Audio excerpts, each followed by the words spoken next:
What's the story, Morning Glory? What is the word, Hummingbird? Thank you so much for clicking on my channel and for joining me for this review of Love During Lockup, Season 4, Episode 45, You're the Inmate. Let's start off with Savannah and Jake. So Savannah was the newest couple that we were introduced to last week. Savannah is an aspiring actress, I believe. Jake got a pretty lengthy sentence. I forgot exactly how much time he got, but I don't think he's anywhere near coming out. Oh, he got 35 years. At the age of 19, he got 35 years for robbery, home invasion, etc. So the crux of their storyline is that Savannah is trying to get his sentence commuted. So she has to do this long, drawn out application process to try to get his sentence either commuted to lesser time or possibly having him released, because 35 years for a 19-year-old for robbery seems a little bit excessive to a lot of people. And there's like a big support group behind Jake, but at the end of the day, it's up to the governor. So we're going to get into all of that, but let's start off with here. So Savannah goes to see an attorney about Jake's commutation, and Savannah believes that 35 years is excessive. So the first application for the commutation was approved by all the members of the parole board, but when it got to the governor for the governor's, I guess, final signature, the governor denied it, and they don't understand why the governor had denied it. So Savannah thinks that she asked the attorney because they have to make it look like that Jake, and once he's released, or because he's a productive citizen, he should have his sentence reduced, or he should be released. She thinks that, if he comes across as, he's responsible. When he was in prison, he took advantage of all of the resources given to him. He got an education. I think he got an associate's degree behind bars. He's involved in productive organizations in prison, and he has a family behind him. He has his family that's waiting for him, his mother, his extended family, and he also has a girlfriend. So he's in a steady relationship. So to kind of bump it up a little bit, Savannah asks the attorney, would it help if he was married? And the attorney was like, well, it's not going to hurt, if they knew that he was married, or if he got married, it's not going to go against him. So the attorney wasn't like, yes, that is, the answer to all of this commutation issue. That's what he needs to do. He needs to get married. If they know that he's married and he has a wife waiting for him on the outside, they're going to for sure approve the commutation. The attorney was nowhere near like that. The only thing the attorney said was it would not hurt. Okay, it might help, and it's certainly not going to hurt. So the way that Savannah received it, she received it as, oh, okay, so that's the golden ticket for him to get married. So if he got married, then for sure he's going to get his sentence commuted. That's how she received the information, or that's what she wanted to hear.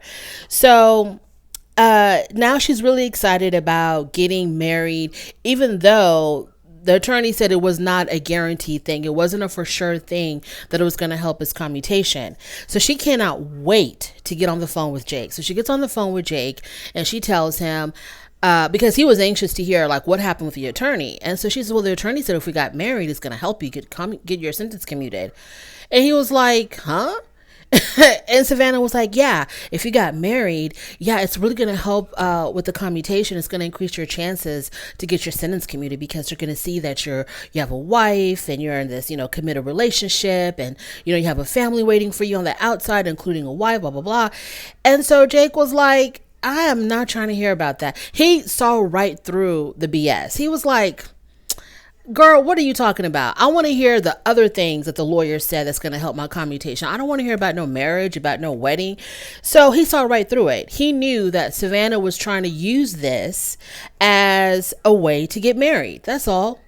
That's all she's doing. She was like, oh, okay, yeah. So I'm going to tell Jake that the lawyer told me that if we got married, it would help his commutation. And this is how we're going to be able to kill two birds with one stone. It's going to get his sentence commuted, and I'm going to get my husband.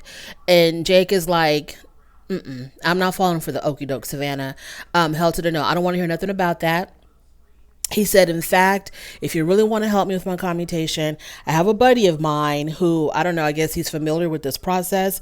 I'm going to need you to go talk to him so y'all can try to do something to help get my sentence commuted. Savannah then says to him, well, I'm on my way to Waterloo. And I guess Jake's family lives in Waterloo. So she says, I'm on my way to Waterloo. What if I stop by and talk to your family? Because she also really wants to get in good with the family, but the family ain't fooling with her. So Jake was like, yeah, I don't think that's a good idea because it's going to look like you're intruding on my family. They don't know that you're coming.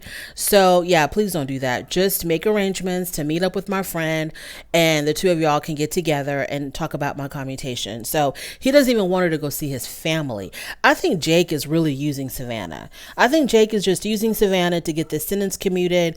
And I don't know what's wrong with Savannah. I mean, I don't know what's wrong with any of these people that want to date an inmate, but he's just using Savannah. He's using Savannah for whatever money she may be sending him. He's using Savannah to get his sentence commuted because it seems like it's a lot of work. You have to write these letters and do this application process and, you know, do all this stuff. And it seems like it's a lot of work. And I don't think a lot of women on the outside would want to get involved with this. So it's going to be really crazy if he does get his sentence commuted because of her help. And once he's released, they're not even together. That's going to be what's really crazy. So Savannah needs to kind of, you know, tone it down a little bit and forget about the whole marriage. Just wait until the man proposes to you, because we already know Savannah wants to get married. Okay, we know that. That's a given. That's a fact. We know that she wants to get married. So instead of pressuring the man, he knows that she wants to get married to him. Just shut up about it. Don't bring up marriage ever again, and just wait for him to propose if he wants to marry you. And if you don't get a proposal, obviously he doesn't want to marry you, and then you can just move on. But I don't know if I would put this much effort into somebody getting their sentence commuted if I didn't get some type of a commitment from him. I don't think I would. I'd be like, you know what? Good luck on the commutation. If you happen to get out, you know, holler at me. Moving on to Jade and Chris. So Jade and her sister, they've arrived in Minnesota because they're going to see Chris at the prison, I think. But before that, they're going to meet up with Chris's family. Now, Chris is the one that is Native American, and he's a part of a tribe where they get their income, or part of their income, from the casinos. So he is, you know, has a lot of money. He's very, you know, well-to-do financially from the money that comes from the casinos. And so Jade is basically living off of Chris. Jade does not work, okay? And she has access to his money. So she's basically living off of him, even though she claims that this has got nothing to do with money and that she's not using him for money. So her and her sister, they're on their way to see Chris. They're going to have a prison powwow where the prisoner's family gets to join the prisoner, and they have this, I guess, like a family gathering type of thing. So Chris says that his mom is not willing to meet Jade because she doesn't like Jade. Point blank, period. She doesn't like the girl. And Jade acts like she doesn't understand why. And Jade even tells us that for Christmas, she had bought his mother a Christmas gift, and the mother dislikes her so much that she returned the Christmas gift. Now, I thought, to me, that was like the ultimate sign of, I'm not fooling with you. I will never fool with you. You don't exist in my world, and I need you to get the hell away from my son. Because everybody has gotten a gift that they really don't care for. I've never really heard, in my own personal experience, I've never heard of people returning gifts because they didn't like them. Usually you throw it away or you regift it. But this woman sent it back. And to me, that's like the ultimate sign of disrespect, and I don't see it for you. And if I was Jade, I would not be concerned with this mother at all. I wouldn't try to get into her good graces. I wouldn't fool with her because she made a good gesture by giving her a Christmas present. And it shows that she's trying to reach out to her. She's trying to form some type of a bond with her, wants to get to know her. She thought of her over the holidays to give her a gift, and the woman just returned it. And she probably was like, you know what, it's probably bought with my son's money anyway, so it's really a gift for my son, not even from her.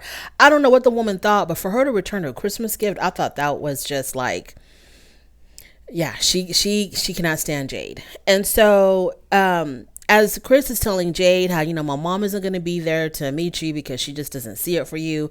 She don't like you. She doesn't want to like you. She doesn't want to know you. She doesn't want nothing to do with you. Jade was like, but you're the inmate. Okay, should it be the other way around where my family has a problem with you, but your family has a problem with me and you're the inmate? Yeah, I see where you're coming from, Jade, but you are using this man for his money. So no matter if he's an inmate or what, it don't matter. This man's getting money and you're using his money, and they're probably thinking to themselves, he can take this money, save it for his future when he finally comes out, or use it for attorney fees to try to get himself, or whatever, use this money for himself to get his freedom and to start his life again, instead of her spending all this money, or him spending money on her, on jewelry and blue roses and whatever else he's given her. So, the jet skis, or the ATVs and the house and the furniture, all this money he's spending on her. And the family's probably thinking, you could be saving this money for yourself, but this is his money and he can do whatever the hell he wants to do with it. But it does not negate the fact that Jade is using him. So Chris, in his confessional, he says because past women have used him for money, his mom just doesn't trust Jade. So he has probably a very long track history of, spending money on women, trying to buy their attention, trying to buy their love and affection. And the mom has had it. So she's like, I'm so sick and tired of my son wasting his money on these women that are just, they're just coming in and out of his life. So I'm not even going to bother trying to get close to any of them because it ain't going to last long. Jade is not here to stay. So why even bother? So Jade and her sister, they finally meet Chris's relatives. Jade says to the niece, because his nieces are there. Yeah, Jade's niece is there. I don't know if it's one or more niece, but there was one particular niece that she was talking to. Jade tells the niece, I was really hoping to meet his family, but it seems like, they just don't like me. And the niece said, yeah. The niece was like, yeah, you're right. She wasn't trying to sugarcoat it. She wasn't like, well, they were busy, or they had other engagements, or they're just not ready to meet you. She was like, yeah, yeah, they don't like you. So then they talk about Chris, and once he's released, how is this, what's going to happen? What does this future look like? And the niece straight up asked Jade, do you work? Do you have a job? And Jade said, no, Chris takes care of me because he wants to take care of me. He doesn't want me to work. So yeah, I don't work. And so then the niece asked her, did y'all sign a prenup? Because they are legally married. The niece asked Jade, did y'all sign a prenup? And the sister was like, do you think Jade is using Chris for his money? The sister steps in now, right? She goes, do you think that Jade is using Chris for his money? And the niece says, well, you're very flashy online. We've seen your social media and you're always showing off things that you have bought or that Chris has bought for you or whatever, things that have been bought with his money, and you're showing off things. And then they show us a clip of her on her social media talking about how everything cost, how much everything was, showing off all the things that she got from Chris's money, the jewelry, everything. We know, like, he spent, what did she say? He spent probably, was it like $1 million on her or something? He spent a lot of money, the house, the front, all that stuff. So the family said, the niece says, our family is, we don't grandstand. We don't show off the things that we have. We're not flashy like that. And so when you do that, and everybody knows that Chris is, this is coming from Chris's money, you're kind of making, us look bad, the family, you're making our tribe look bad, because that's not how we are. That's not how we conduct ourselves. So I was just like, the niece was not mincing her words at all. She was straight up, outspoken, very matter of fact. She told her straight up, yeah, the family don't like you. His mother does not like you. We don't like how you're acting online. We don't like how you're representing us, how you're representing Chris. Yeah, we're not fooling with none of that. So I don't know if Jade is going to take any of this into consideration and change her ways or what. I have no idea. But one thing's for sure and two things for certain, Jade is using him for his money. She is. I don't understand, why the sister was like, oh, do you think my sister's using? Yes, your sister is using him for his money because she doesn't have her own money. She's not working. She's not taking care of herself. She's living completely off of his money. She's taking complete advantage of him. Does she love him? Probably. She married the man, but she is taking advantage of him. She really is. And even if he is wanting to do this voluntarily. Like she's not putting a gun to his head, making him spend this money on her. But I'm just saying, like, what if, well, I mean, what if she was like, you know what? Why don't you save some of this money for yourself? I don't need the furniture. I don't need the ATVs or whatever those off-road vehicles are. I don't need this. I don't know, but it seems like she's having a grand old time on his dime. Moving on to Leticia and Keith. So Leticia's getting ready to go visit Keith.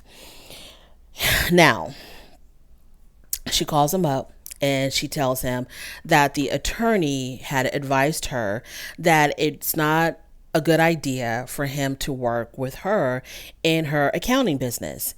And Keith said, I don't care about no damn attorney. So he also says, I don't give a damn about no damn prenup, postnup. I don't care about none of that.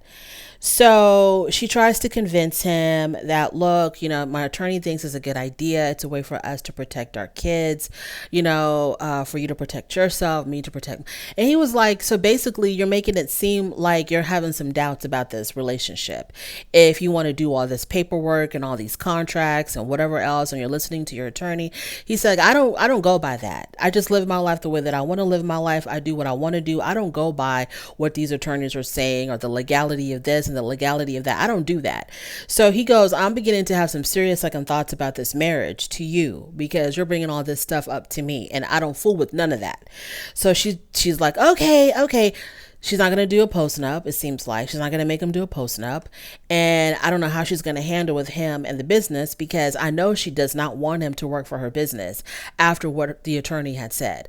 I know she doesn't want to put her whole entire career at risk by bringing him onto her business. So I don't know what she's going to do. Maybe she's going to have him in some type of a unofficial capacity, to appease him. I don't know what she's going to do, but she should have known better. Anyways, moving on. So she's getting ready to go see him in prison, and she's telling us about how very strict the prison requirements are for how you dress. So she keeps on talking about how they basically want you to look like a nun. You have to be covered up from head to toe. Now, what she had on, because she had on some really tight jeans. She had on a very, very tight top, a very tight top. And then she had on this pink, ruffly, long cover up type of thing. And she says that she wants to dress like that. Like she's bending the rules a little bit as far as the dress code goes, because she just wants to give her husband something to look at, give him something to feel on. So she's got on her tight jeans and her tight top. So, okay, girl, that's fine. But if you're beautiful, and you're attractive, you don't have to do that. You don't have to. I mean, to us, her attire was normal. Okay, this is what you would see people wear at Walmart and stuff. It's like no big deal. But not, except for the ruffly overcoat, whatever the hell that was. Except for that, her top and her jeans is what people wear every day. But I can understand the prison wanting to have some type of a dress code, because you're going to get these people excited and aroused, and it might cause a damn riot. So I'm just like, girl, this is your husband. You already have him. And I understand you want to give him something to look at and stuff, but I wouldn't risk my visitation privileges, for some tight jeans and a tight top. I just wouldn't do it. She says that he's in a very well-known prison. It's a federal, I think it's maximum security federal prison. She says El Chapo is there. The Unabomber was incarcerated there. So it's a very well-known prison. I don't know if she was saying all of this like bragging rights, like we're supposed to be impressed by this, that your man is incarcerated in this high security prison that also housed El Chapo. I don't know why she was telling us that, but it was a fun fact. Moving on to Renique and Asante. So Renique goes to she's saying goodbye to her family. So she goes to her sister's house first to say goodbye to her sister. They have a conversation about the night before when they got into that big old fight and she threw her sister out of the club, and they make amends about that. So they're on the same page about that. They apologize to each other, whatever. So then the sister talks about how she's really sad about Renique leaving, but she understands that her sister's going to do what she wants to do. So she kind of like, supports her sister now. And she says, I just wish you the best and I want things to work out. And I don't want to have to say, I told you so. And Renique reassures her sister and says, you won't have to say that. So then she goes to see her mother. She says goodbye to her mom. Her mom is still trying to make her stay, wants her to reconsider about leaving. And Renique's like, no, I have got to go be with my man. So she packs up herself and her two daughters, and they're on their way to Atlanta. They get to Atlanta. I think they're going to be staying like in an Airbnb or something for a short time because she's going to go see Asante on her own. And while she's gone, her girls are going to be staying back with one of her friends named Ray. So she drops off she shows up at the house. Her daughters, from what I could see, her daughters obviously were not that crazy about leaving, their family, their school, their friends behind, but they ain't got no damn choice. So she tries to make it like some exciting adventure. We're going to have a good time. We're moving into a new place. When they get to the condo or the Airbnb, one of her daughters says, well, I don't want him moving in with us. But Renique don't give a damn about that because it's all about Renique and what Renique wants, and to hell with what's comfortable with her children. Because if your children are going to be uncomfortable with this strange ex-con moving in with them, you need to take that into consideration. You don't have to move in together right away. I don't understand the rush of needing to move in together as soon as someone is released. So if he goes to stay with his family or wherever he's going to be, you already moved to his state. So you can just go start off casually, have a dating relationship until your kids are comfortable with him and are used to him. And if they get to that point, then you can consider getting married and moving in with each other. But it's Renique's world, and it don't matter what her children want. It doesn't matter what they're comfortable with. It's all about what Renique wants. So, it's about 2 days until he's about to be released, so she's really excited. Her friend Ray comes over, and her friend dated a prisoner before. She was engaged to an inmate before, and it didn't work out well. So she wants Renique to be very cautious about Asante and to keep her eyes and ears open and don't fall for the okie doke, because these inmates, they'll tell you what you want to hear because they want something from you. It's all a game. So Renique tells Ray, oh, but Asante, he's not like that. Asante this, Asante that. I trust him. This is real. We're really in love. He wants to marry me. So Ray tells her, well, let's go look at his social media.